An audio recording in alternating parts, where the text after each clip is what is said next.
الرحمن الرحیم وَيَسْأَلُونَكَ عَنْ ذِي الْقَرْنَيْنِ، یہ آپ سے سوال کرتے ہیں ذی القرنین کے بارے میں۔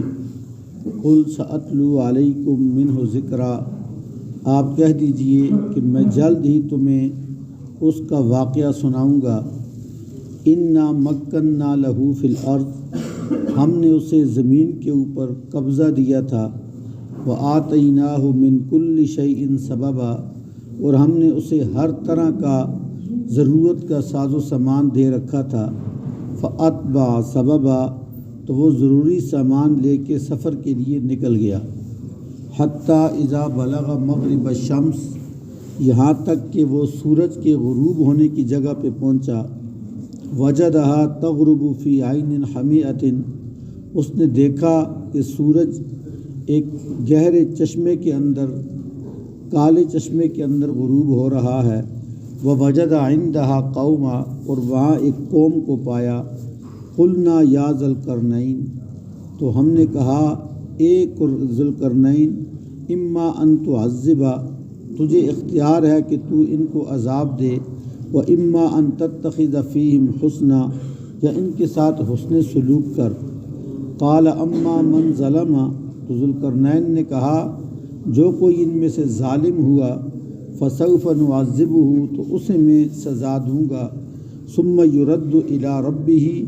پھر وہ اپنے رب کی طرف لوٹ جائے گا۔ فَيُعَذِّبُهُ عَذَابًا نُكْرًا، وہاں پر بھی طرح طرح کے عذاب سے اس کو نوازا جائے گا۔ وَأَمَّا مَنْ آمَنَ، اور جس نے ایمان لایا، وَعَمِلَ صَالِحًا، اور اچھے اعمال اختیار کیے، فَلَهُ جَزَاءً الْحُسْنَىٰ، تو اس کو اچھا بدلہ ملے گا۔ وَسَنَقُولُ لَهُ مِنْ أَمْرِنَا يُسْرًا، اس کے لیے ہم اپنی طرف سے بھی آسانیاں پیدا کریں گے۔ ثُمَّ أَتْبَعَ سَبَبًا، یہ سورہ کہف کا آخری واقعہ ہے۔ پہلے اصحاب کہف کا واقعہ ذکر کیا گیا کہ ایک ایسی جماعت جن کے پاس کوئی سر و سامان نہیں ہے، اپنے ایمان و عمل کی حفاظت کے لیے غار کی پناہ لیتے ہیں، اللہ ان کی حفاظت فرماتے ہیں۔ اس کے بعد ایک رجل مومن کا ذکر ہے جو اپنے بھائی کے ساتھ مکالمہ کرتا ہے اور اس کو بدعملی اور بے ایمانی کی سزا بتاتا ہے، ان کے نتائج کو ذکر کیا۔ اس کے بعد حضرت موسیٰ علیہ السلام اور خضر علیہ السلام کے واقعے کو ذکر کیا کہ کس طرح حضرت موسیٰ اور خضر کے اس واقعے میں اس چیز کو ذکر کیا گیا ہے کہ جب بادشاہ ظالم ہو اور اس زمانے میں ظالم کے مقابلے کی طاقت نہ ہو، تو اس کے نشانے کو خطا کرنے کے لیے اس کے نشانے والی جگہ میں کمی بیشی کر کے اپنے ایمان و عمل کو اور ان چیزوں کو محفوظ رکھا جا سکتا ہے۔ اب آخری واقعہ ذی القرنین کا ہے۔ ذی القرنین ایک ایسا بادشاہ تھا جس نے ساری دنیا کے اوپر حکومت کی تھی۔ جس طرح سلیمان علیہ السلام کی حکومت کا ذکر آتا ہے، بخت نصر کی حکومت کا ذکر آتا ہے، اسی طرح یہ ذی القرنین کی حکومت کا ذکر آتا ہے کہ پوری دنیا پہ جن لوگوں نے حکمرانی کی ان میں سے یہ ایک ذی القرنین تھا۔ اس کا واقعہ یہاں ذکر کیا گیا اور اس کے واقعے میں اس کے 3 سفر ذکر کیے گئے کہ اس آدمی نے دنیا کے اوپر 3 بڑے بڑے سفر کیے تھے، جن میں ایک سفر میں اس نے مغرب کی طرف کا سفر کیا اور یہ وہاں جا پہنچا جہاں آگے سمندر تھا، اور سمندر کے پاس سورج غروب ہوتا ہوا ایسے دکھائی دیتا ہے جس طرح کہ وہ پانی کے اندر ڈوب رہا ہے۔ اس منظر کو یہاں پہ بیان کیا گیا، اور وہاں پر انہوں نے ایک ایسی قوم کو پایا جو وہاں پہ آباد تھی۔ اللہ رب العزت اس کا طرز حکمرانی ذکر کرتے ہیں کہ ہم نے اس کے دل میں ڈالا کہ اب تو اپنی اس رعایا کے ساتھ کیا سلوک کرے گا، تو اس نے وہ سلوک ذکر کیا کہ جو بھی ان میں سے زیادتی کرتا ہوگا اور معاشرے میں بے ایمانی پھیلاتا ہوگا اس کو تو میں سزا دوں گا، لیکن جو آدمی ایمان و عمل والا ہوا اس کو اس کی میں اچھا اجر اور اچھی جزا دوں گا۔ تو یہاں یہ بتایا کہ ایک زمانہ تو وہ ہوگا ایمان و عمل بچانے والوں کے لیے جب ان کو غار میں پناہ لینی پڑے گی، اور جب ان کے اوپر سے دجالی فتنے کا یہ زوال ہو جائے گا اور ان کے ہاتھ میں حکومت آ جائے گی، تو ان لوگوں کی حکومت کا طرز اور طریقہ یہ ہوگا کہ ان کی حکومت میں ایمان والے اور ٹھیک لوگ خوشحال رہیں گے، اور جو برے لوگ ہیں وہ سزاؤں کے مستحق ہوں گے۔ تو قرآن مجید اس طرز حکمرانی کا داعی ہے کہ جس میں ظالم طبقہ، بدمعاش طبقہ سزاؤں کا مستحق ہو، اور ایمان و عمل والا طبقہ حکمرانوں کی طرف سے اچھی جزا کا مستحق ہو۔ آج بھی جو 52 سے زیادہ اسلامی ممالک ہیں، اگر ان کے قوانین کا جائزہ لیا جائے تو بہت کم ممالک میں جزا اور سزا کا وہ قانون نافذ ہے جو قرآن مجید کی منشا ہے۔ اکثر جگہوں پر کچھ ایسے لوگ جو بدطینت ہوتے ہیں اور وہ بدمعاشی کے ذریعے سے اختیارات حاصل کرتے ہیں، مال و دولت جمع کرتے ہیں، اور پھر حکومتی اراکین پہ اپنا اثر دکھا کر غریب اور مظلوم طبقے پر ظلم اور زیادتیاں کرتے رہتے ہیں، اور حکمران طبقہ خاموشی سے تماشائی بن کے دیکھتا رہتا ہے۔ ان کا دوسرا سفر پھر ذکر ہوا ثم اتبع سببا، کہ یہ اس طرف نکلے جہاں سے سورج طلوع ہوتا تھا، اور وہاں ایک ایسی قوم کو پایا لم نجعل لہم من دونہا سترا، کہ سورج اور ان کے درمیان میں کسی قسم کی کوئی رکاوٹ نہیں تھی۔ اللہ رب العزت نے اس قوم کا مزید کوئی ذکر نہیں کیا، صرف اتنا بتایا قد احطنا بما لدیہ خبرا، کہ ہم ان کے حالات سے خوب واقف ہیں۔ اس میں بعض مفسر علماء کرام نے عجیب توجیہ بیان کی ہے کہ یہ قوم پڑھی لکھی اور باشعور قوم تھی، جن کے پاس یہاں دوسرے سفر میں ان کا جانا ہوا، اور ان کے سلیقہ مند اور باشعور ہونے کو صرف اس ایک اشارے سے ذکر کیا گیا کہ ان لوگوں نے اپنے مکانات کی تعمیر اس انداز میں کی تھی جس طرح کہ آج کل کے ہمارے پڑھے لکھے انجینئر حضرات مکانوں کی تعمیر میں دیکھتے ہیں کہ مکان کی وہ طرف جس طرف سورج طلوع ہوتا ہو وہ اوپن ہو تاکہ سورج کی کرنیں گھر کے اندر تک آ سکیں۔ تو یہ ایک ایسی باشعور قوم تھی کہ جنہوں نے اپنے مکانات کی تعمیر کو بھی اچھے انداز میں بنا رکھا تھا۔ تو انہوں نے دیکھا ذوالقرنین نے کہ ان کو یہاں کسی مزید سرپرستی کی ضرورت نہیں ہے، تو یہاں سے یہ پھر نکلے اور ایک تیسری طرف کا سفر کیا ثم اتبع سببا حتی اذا بلغ بین السدین، یہ دو پہاڑی سلسلوں کے درمیان میں جا پہنچے جو دنیا کی ایک سائڈ پہ طرف تھی اور دونوں پہاڑی سلسلے کے درمیان میں آبادیاں تھیں۔ ان کے بارے میں یہ بتایا گیا لا یکادون یفقہون قولا، یہ کوئی سوجھ بوجھ والے لوگ نہیں تھے، ان کے اندر کوئی سلیقہ نہیں تھا۔ تو ذوالقرنین نے ان کے اندر شعور کی بیداری کے لیے، ان کی ذہنی تربیت کے لیے بندوبست کیا، تو یہ اتنے سمجھدار ہو گئے کہ یہ پھر اپنے مسائل کو اپنی حکومت کے سامنے پیش کرتے تھے۔ تو انہوں نے ذوالقرنین کو اپنا مسئلہ بتایا کہ ہمارے اس علاقے میں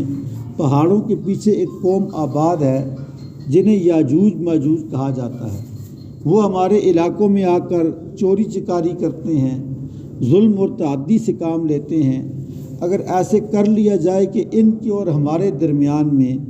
بند باندھ کر بڑی دیوار لگا کے ان کا راستہ بند کر لیا جائے تو ہم ان کے ظلم سے نجات پا سکیں گے۔ اور اس قوم نے یہ اس مطالبے کے ساتھ یہ بات بھی کہی فَهَلْ نَجْعَلُ لَكَ خَرْجًا، ہم آپ کو کوئی ٹیکس دینا شروع کر دیں گے تاکہ آپ ہمارے درمیان جو دیوار بنائیں، پھر ہر سال یا ہر ماہ اس کا ٹیکس ہم آپ کو دیتے رہیں گے، آپ ہمارے لیے یہ دیوار بنا دیں۔ تو ذوالقرنین نے فرمایا ما مکنی فیہ ربی خیر، میرے رب نے مجھے بہت طاقت دے رکھی ہے، مجھے ٹیکس کی اس سلسلے میں ضرورت نہیں۔ فَأَعِینُونِی بِقُوَّةٍ، تم میرے ساتھ افرادی طور پہ مدد کرو، میں تمہارے لیے ایک دیوار بنا لوں گا، لوہا جمع کر کے لاؤ۔ اب اس قوم نے اتنا عقل اور شعور سیکھ لیا تھا کہ یہ پہاڑوں کے اندر سے دھاتیں نکال کے ذوالقرنین کے لیے جمع کر رہے تھے، ان دھاتوں سے چادریں بنا کر ان کو اوپر نیچے رکھا گیا اور ان کے اوپر تانبا پگھلا کے ایسے ڈال دیا گیا جس طرح کہ اینٹوں کو سیمنٹ کے ساتھ جوڑا جاتا ہے۔ تو یہ ساری چادریں پگھل کر ان کے اوپر تانبا آیا تو یہ ایک مضبوط دیوار بن گئی۔ اور اس کے بارے میں بتایا گیا فَمَسْتَطَاعُوا أَن يَظْهَرُوهُ وَمَا اسْتَطَاعُوا لَهُ نَقْبًا۔ اب یہ یاجوج ماجوج کبھی بھی اس دیوار پہ غالب آ کر دیوار پھلانگ نہیں سکیں گے، نہ ہی اس میں کوئی سوراخ کر سکیں گے۔ قال ھذا رحمت من ربی،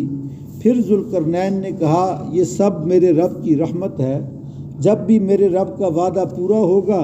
تو وہ اس دیوار کو گرا دیں گے، اور میرا رب کا وعدہ سچا ہے۔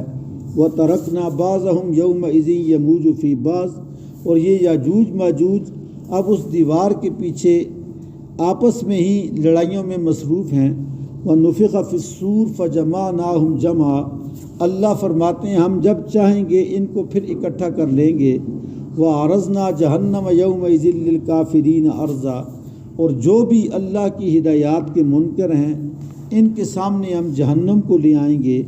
اور یہ وہ لوگ تھے جنہوں نے دنیا میں ہماری نصیحت سے پردہ کر رکھا تھا۔ وَكَانُوا لَا يَسْتَطِيعُونَ سَمْعًا، اور حق بات کو سننے کی طاقت سے یہ لوگ محروم تھے۔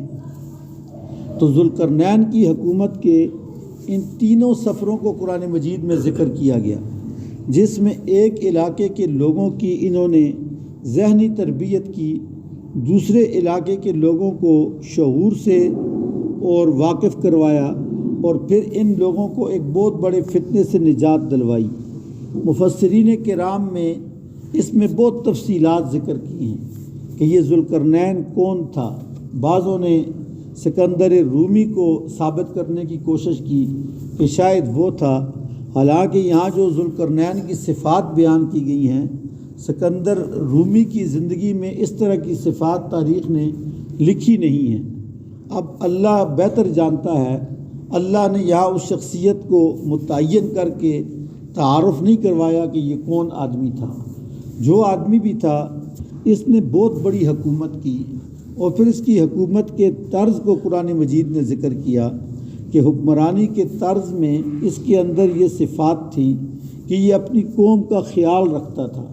یہ سفر کرتے وقت بھی ہر علاقے کے لوگوں کے لیے تعمیر و ترقی کی سوچ رکھتا تھا، اور قوم ٹیکس دینا بھی چاہتی تھی تو یہ ان سے ٹیکس نہیں لیتا تھا، جیسے آج کل کی زبان میں فلاحی ریاست کہتے ہیں کہ یہ اپنی قوم کی فلاح اور بہبود کے لیے کام کرتا تھا۔ تو اس لیے مسلمانوں کو بھی یہ سبق دیا گیا قرآن مجید میں ان کے واقعے کو ذکر کر کے کہ مسلمانوں کے لیے ٹھیک طرز حکومت یہی ہے جس میں اپنے رعایا کی جسمانی تعمیر و ترقی کا بھی خیال رکھا جائے، ان کی روحانی تعمیر و ترقی کا بھی خیال رکھا جائے، ان کو فتنوں سے بھی محفوظ رکھنے کے لیے کام کیا جائے، اور ہر چیز پہ ٹیکس لگانے کے بجائے حکومت اپنے ذرائع استعمال کر کے ان کی فلاح و بہبود کے لیے کام کرے۔ ہر چیز کے اوپر عوام اگر ٹیکس دینا شروع ہو جائیں تو بھی کام نہیں چلتا۔ حکمران اگر امانت داری سے کام لیں، دیانت داری سے کام لیں، تو یہ بہت سارے بے جا ٹیکسوں کے بجائے مسلمانوں کے اندر جو عشر و زکوٰۃ کا نظام موجود ہے، اس کے ذریعے سے ہی 1400 سال تک مسلمانوں کی حکمرانی چلتی رہی، اور بہت اچھے حالات ان کے اوپر رہے۔ اب بھی اگر دیانت داری اور امانت داری کا فقدان نہ ہو تو یہ سارا سلسلہ بہتر طریقے سے چل سکتا ہے۔ تو اس صورت میں یہ آخری واقعہ ذکر کیا گیا کہ اتنا بڑا حکمران بھی اپنے آپ کو ایمان اور عمل صالح سے دور نہیں سمجھتا تھا، بلکہ خود بھی ایمان و عمل صالح پہ چلنے والا تھا، اور اپنی رعایا کے لیے بھی ایمان اور عمل صالح کو ترجیح دیتا تھا۔ اللہ رب العزت ہمیں بھی ایمان اور عمل صالح والی زندگی اور قرآن مجید سے رہنمائی حاصل کرنے کی توفیق نصیب فرمائے۔ الحمدللہ۔